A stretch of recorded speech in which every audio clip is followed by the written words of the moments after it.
आज हम लोग मौर्य प्रशासन का सेकेंड पार्ट अब देखेंगे। पहला पार्ट में हम लोग 165 तक सॉल्व कर लिए थे, जिसमें मौर्य राजवंश के बारे में था। अगला पार्ट देखते हैं। धनानंद को हराकर मौर्य साम्राज्य की स्थापना किसने की थी? चंद्रगुप्त मौर्य ने की थी। पहले भी आप लोग पूछे कब की थी, तो 322 ईसा पूर्व में की थी, ये ध्यान रखिएगा। और कब से कब इसका चला कब तक था? 298 ईसा पूर्व तक चला था चंद्रगुप्त मौर्य का शासनकाल, ध्यान रखिएगा।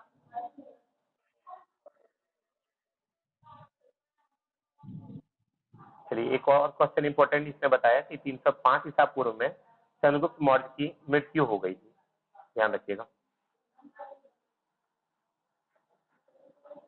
देखिए 6ठी शताब्दी में मगध जो है बहुत ज्यादा शक्तिशाली राज था, और 34 शताब्दी ईसा पूर्व में किसका शासन था? नंदवंश का शासक था। बाद में चंद्रगुप्त मौर्य ने पराजित किया इसको कौटिल्य की सहायता से, और मौर्य वंश का नींव डाला।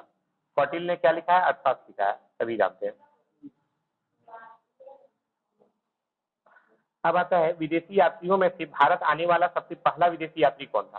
तो सबसे पहला विदेशी यात्री मेगास्थनीज था, ध्यान रखिएगा। और मेगास्थनीज ने कौन सा किताब लिखा है? किताब का नाम इंडिका, ध्यान रखिएगा।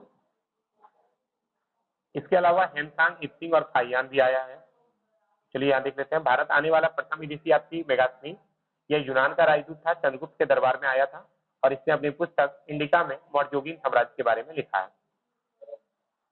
बौद्ध धर्म का अनुयायी कौन बना था? तो अशोक बना था। ठीक है, बौद्ध धर्म का अनुयायी कौन बना? अशोक बना। अच्छा, समुद्रगुप्त को क्या कहा जाता है, कोई जानते हैं? भारत का नेपोलियन। हाँ, दिग्विजय भी बोल सकते हैं, मतलब कि जो हमेशा जीतते जाता हो, या भारत का नेपोलियन। लिख लीजिएगा आप लोग, भारत का नेपोलियन बाद में। बिंदुसार का उत्तराधिकारी अशोक महान हुआ। अशोक को महान की संज्ञा दी जाती है। यह 269 ईस्वी पूर्व में मगध की राजगद्दी पर बैठा। इससे पहले वो क्या था? अवंती का राज्यपाल था। मास्की और गुर्जरा अभिलेख में अशोक का नाम अशोक मिला। पुराणों के अनुसार अशोक को अशोक वर्धन कहा गया है। अशोक को क्या कहा गया? अशोक वर्धन। इसके अलावा प्रियदर्शी भी कहा गया है, आप जानते हैं। कलिंग पर आक्रमण कब किया है? 261। बिल्कुल। कलिंग की राजधानी कहाँ थी? तोसली थी। देखिए कलिंग की राजधानी कहाँ थी? तोसली। टॉलमी द्वितीय ने पाटलिपुत्र में डायनोसियस नाम का एक राजदूत अशोक के दरबार में भेजा था। ये भी क्वेश्चन आया है, कहीं पे हम पढ़े थे। टॉलमी द्वितीय ने पाटलिपुत्र में किसको भेजा था? डायनोसिस को भेजा था अशोक के दरबार में। या फिर उल्टा पूछ देगा, डायनोसिस राजदूत किसके दरबार में आया? तो अशोक के दरबार में आया। और इस अशोक को उपगुप्त नामक बौद्ध भिक्षु ने अशोक को बौद्ध धर्म की दीक्षा दी थी। तो उपगुप्त ने क्या की? बौद्ध धर्म की दीक्षा दी। और बौद्ध धर्म के प्रचार के लिए इसने अपने पुत्र महेंद्र को, पुत्री संघमित्रा को श्रीलंका भेजा था। और इसने अपने शिलालेख के माध्यम से अपने संदेश जनता तक पहुंचाने की कोशिश की। इसके अभिलेख किसमें? प्राकृत ब्राह्मी लिपि में, खरस्ती लिपि में, और अरामाइक लिपि में, ध्यान रखिएगा, ग्रीक लिपि में। Thank you so much. अब आता है निम्नलिखित में से किस शासक ने सार्वजनिक स्थानों पर अपनी राजज्ञा स्थापित कराई? देखो स्थापित करा रहा है मतलब पत्थर शिलालेख स्थापित किया। तो शिलालेख सबसे बेसी कौन किया? अशोक किया है। किस पर लिखवाता था? पत्थर पर, खंभा पर, पत्थर का पहिया पे वर्णित करवाता था। और अशोक को क्या बोला गया है? देवताओं का प्रिय, दीवान प्रिय अथवा प्रियदर्शी कहा गया है। सबसे पहली बार इसकी ब्राह्मी लिपि को किसने पढ़ाया? 1837 में प्रिंसेप पढ़ाया। और इसके बाद आपका जब प्रिंसेप ने अशोक के दिल्ली टोपरा अभिलेख को पढ़ने में सफलता पाई थी। कब? 1837 में। सबसे पहला 1750 ईस्वी में टिफेंथल द्वारा खोजा गया अभिलेख था, जो दिल्ली का मेरठ अभिलेख है। अभिलेख दिल्ली मेरठ अभिलेख था। निम्नलिखित में से कौन पहला शासक था जिसने, वही देखिए, संदेश उत्कीर्ण कराए थे? तो अशोक बार बार रिपीट क्या करेंगे? कलिंग नरेश खारवेल का संबंध किससे है? तो खारवेल जो है ये महामेघवाहन वंश से संबंधित है। ये आप बोलेंगे सर ये वंश का चर्चा अब तक तो नहीं देखे थे, ये कलिंग का नरेश है ना। कलिंग नरेश की चर्चा हम लोग कम पढ़ते हैं। तो खारवेल का संबंध किससे था? महामेघ वाहन वंश से था। यह वर्तमान उड़ीसा राज्य का अधिकांश भाग प्राचीन काल में कलिंग नाम से प्रसिद्ध था। खारवेल जो है महामेघवान वंश का संस्थापक था, रट लीजिएगा। खारवेल जो है आपका महामेघवाहन वंश का शासक था। अब देखिए राजा खारवेल जो है जैन धर्म का संरक्षक था। राजा खारवेल कौन था? जैन धर्म का संरक्षक था। हाथी गुम्फा अभिलेख में खारवेल के वंश का नाम चेदी है। खारवेल वंश को चेदी वंश के नाम से भी जाना जाता है। इस अभिलेख में नंदवंशीय शासक महापद्मनानंद द्वारा कलिंग में नहर खुदवाए जाने का उल्लेख भी मिलता है। अगला है आपका, देखिए मेगास्थनीज किसके दरबार में आया, जस्ट बताएं। चंद्रगुप्त मौर्य के दरबार में आया था, बिल्कुल।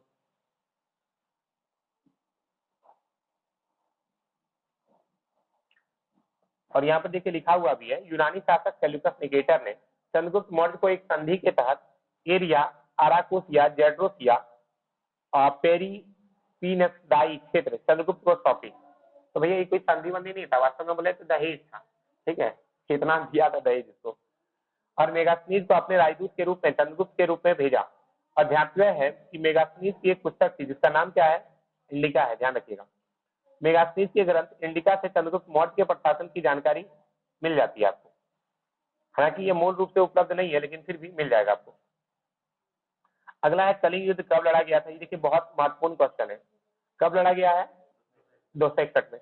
अच्छा देखिए एक चीज और आपको दिखा रहे हैं यहाँ पर, देखिए एसएससी सीएचएसएल का एग्जाम जो 2017 का पहला महीना में हुआ था, कि 20 तारीख में भी पूछा है, 27 में पूछा है, यानी कि क्वेश्चन को रिपीट किया जाता है। तो जब भी आप कोई भी एग्जाम देने जाएं तो उसका प्रीवियस ईयर का सारा पढ़ के जाएं, आपको मिल जाएगा। ठीक है, आगे बढ़ते हैं। इसके अलावा देखिए एक चीज और आपको दिखा देते हैं।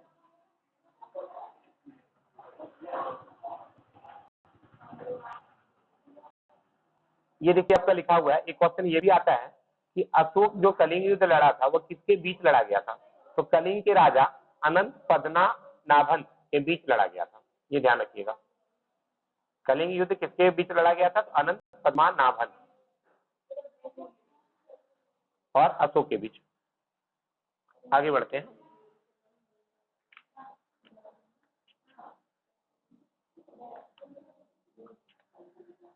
और शासक बनने के बाद सम्राट अशोक ने एकमात्र युद्ध कलिंग के साथ ही आखिरी युद्ध लड़ा।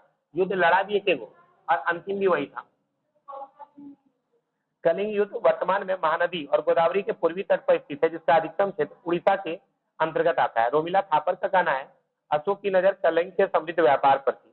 और इस युद्ध का उल्लेख इसमें 13वें शिलालेख में मिलता है। इस युद्ध का उल्लेख किसमें मिलता है, 13वें शिलालेख में मिलता है। कलिंग युद्ध अशोक के राज्याभिषेक के 8 वर्ष बाद 261 ईसा पूर्व में हुआ था। ध्यान रखिएगा, राज्याभिषेक के कितने साल बाद, 8 साल के बाद। तो कलिंग युद्ध का वर्णन किसमें मिलता है, 13वें शिलालेख में मिलता है, ध्यान रखिएगा।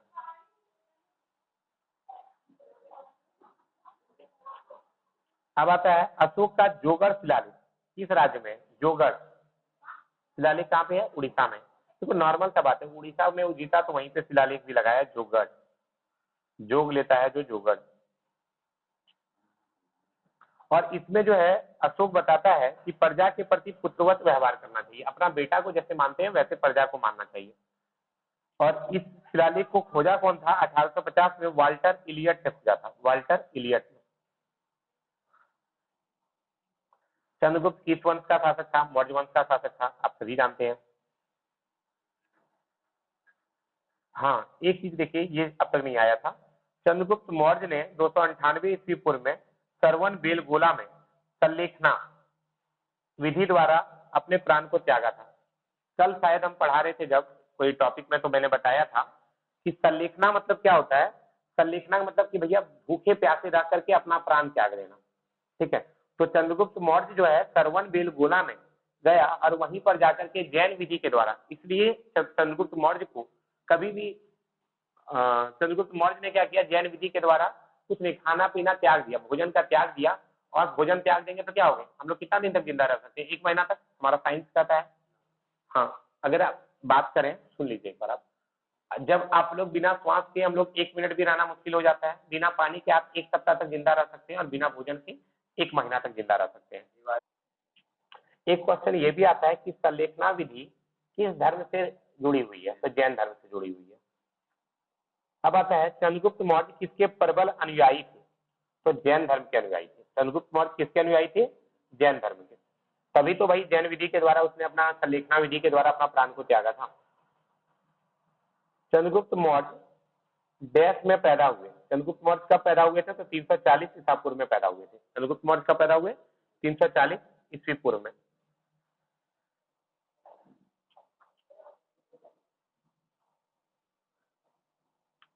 तो यानी पैदा दिया हुआ है, देखिए 2 चीज दिया हुआ है। चंद्रगुप्त मौर्य का जन्म कब है? 340 ईसा पूर्व। मृत्यु कब हुआ है? 298 ईसा पूर्व।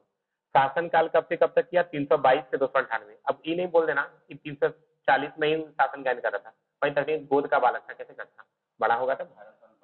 हाँ, 18 साल के बाद शासन शुरू किया। अपने जीवन के अंतिम दिनों में चंद्रगुप्त जो है,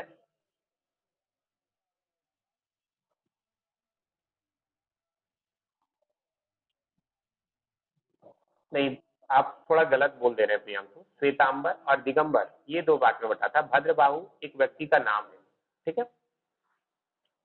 दिगंबर और श्वेतांबर, दिगंबर जो कि एकदम निर्वस्त्र रहते थे और श्वेतांबर जो है सफेद कपड़े पहनते थे, ठीक है। आगे बढ़ते हैं। तो अपने जीवन के अंतिम दिनों में चंद्रगुप्त स्वामी भद्रबाहु, ये एक व्यक्ति का नाम है भद्रबाहु, से जैन धर्म की दीक्षा लेकर उनके साथ सरवन बेलगोला चले गए और चंद्रगिरी पहाड़ पर रहने लगे थे अपने जीवन के अंतिम दिनों में। और एक कहावत भी है कि भाई जब मृत्यु का समय निकट आता है ना, तो थोड़ा सा धर्म कर्म का काम करना चाहिए। अब आता है बिंदुसार किसका पुत्र था? सभी जानते हैं, बता दीजिए। चंद्रगुप्त मौर्य का बेटा का नाम है बिंदुसार। अब बिंदुसार का बेटा का नाम अशोक है और अंतिम शासक का नाम है वेदर। हराया कौन था उसको? मारा कौन था? पुष्यमित्र शुंग, और शुंग वंश की स्थापना की थी। और उसके बाद शुंग वंश का अंतिम शासक क्या बताएं? वासुदेव। उसको कौन मारा था? सॉरी, नहीं सर, वासुदेव मारा था, उसका अंतिम था, शुंग वंश का अंतिम को मारा था। बिल्कुल बिल्कुल उल्टा बोल दिया, एक बार चेक कर लीजिएगा, पीछे में लिखा था।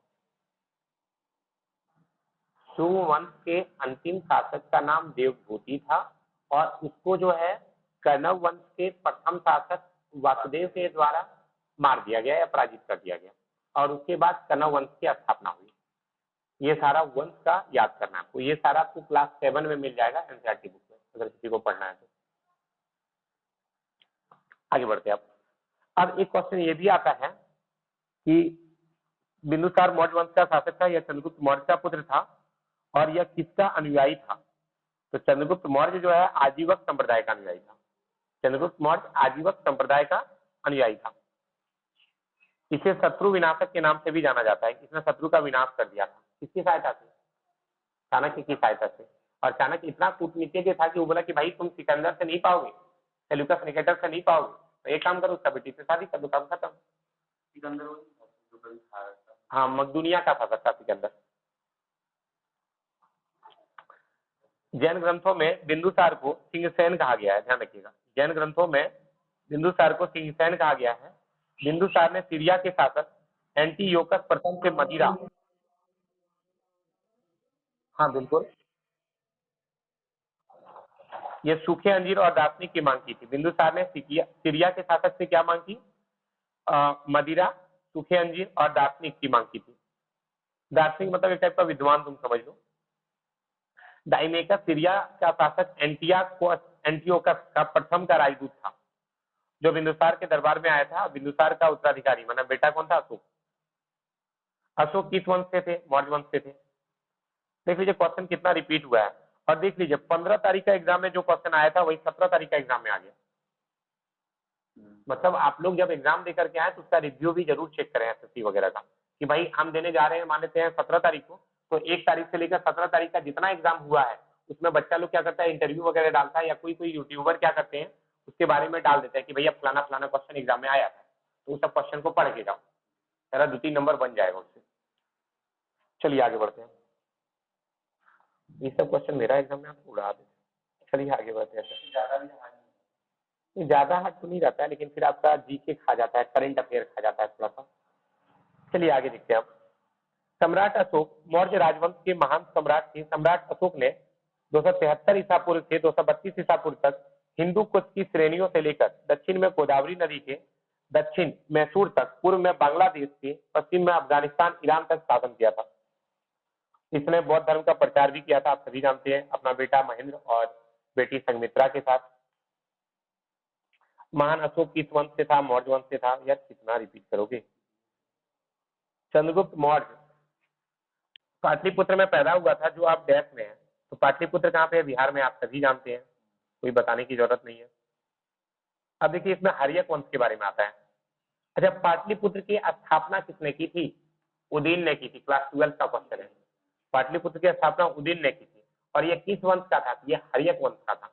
ठीक है, इसने पाटलिपुत्र कुसुमपुर की स्थापना की थी। क्या पाटलिपुत्र को राजगिरी आपका वही, हाँ वही है आपका, नहीं उसकी राजधानी स्थानांतरित की थी। ठीक है, राजधानी स्थानांतरित। अब आता है बौद्ध स्मारक का निर्माण किसने कराया था? तो मौर्य राजवंश ने कराया था। बौद्ध स्मारक का निर्माण किसने कराया था? मौर्य राजवंश। चलिए आगे देखते हैं हम। सांची कहाँ पे है? मध्य प्रदेश में है, बेतवा नदी के तट पर। ये ध्यान रखिएगा, सांची कहाँ है? मध्य प्रदेश में। ये तो जानते हैं आप लोग, कहाँ पे? बेतवा नदी के तट पर है।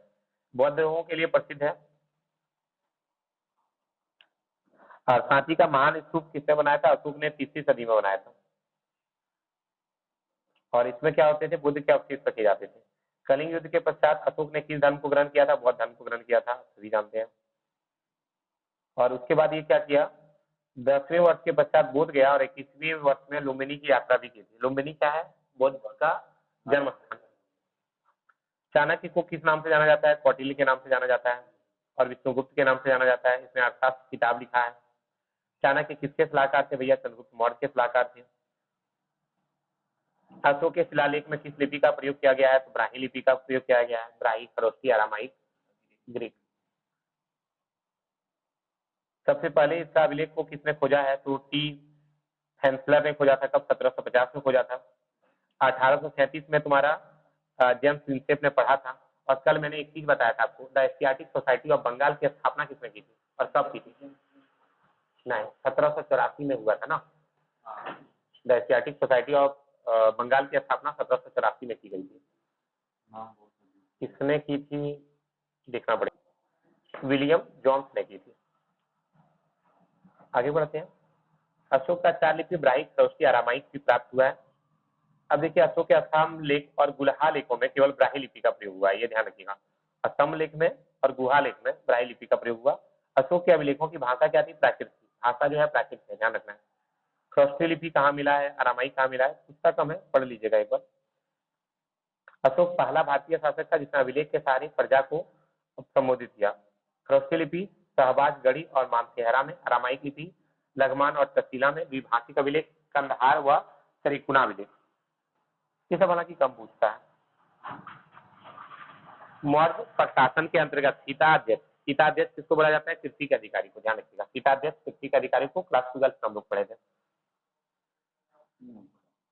नहीं पढ़ाए हैं 12 में, आप ध्यान नहीं दिए होंगे उस टाइम। मौर्य साम्राज्य के प्रशासन का स्वरूप केंद्रीकृत था, अर्थशास्त्र के आधार पर प्रशासन के सभी पहलुओं में राजा का विचार और आदेश सबसे ऊपर था कि भैया राजा जो बोलेगा वही चलेगा। चाणक्य के अनुसार राज्य के 7 अवयव बताए गए थे। कौन कौन सा है? तो पहला है राजा, अमात्य, जनपद, दुर्ग, कोष, बल और मित्र।